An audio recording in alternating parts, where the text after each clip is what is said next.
Саламатсыздар ма? Мен бүгін сіздерге 2 апта бойы жасаған жұмыстарымды көрсететін боламын. Ең бірінші бізде ол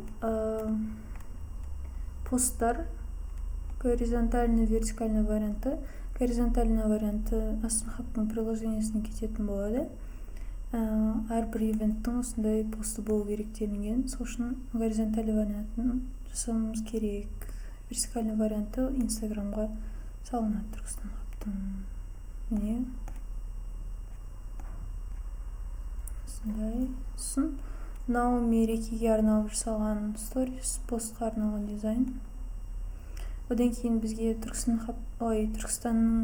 қаласының әкімшілігіне келген тапсырма ол Наурызға орай баннердің дизайнын жасау. Олар бізге логотипін жіберді, Түркістан өзінің қаласының. Одан кейін мен оған 4 түрлі вариант жібердім.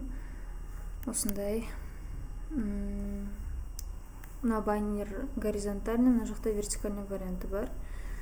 Одан кейін бізге осы аптаның ішінде өтетін ивенттердің тақырып алған, соған презентация жасап берші деді. Міне осындай, жақындатып көрсейін.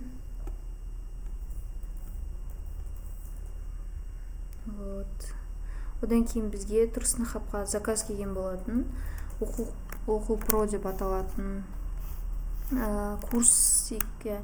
курсқа білім ішінде тіл бар, математика, сондай общий білімге арналған курс.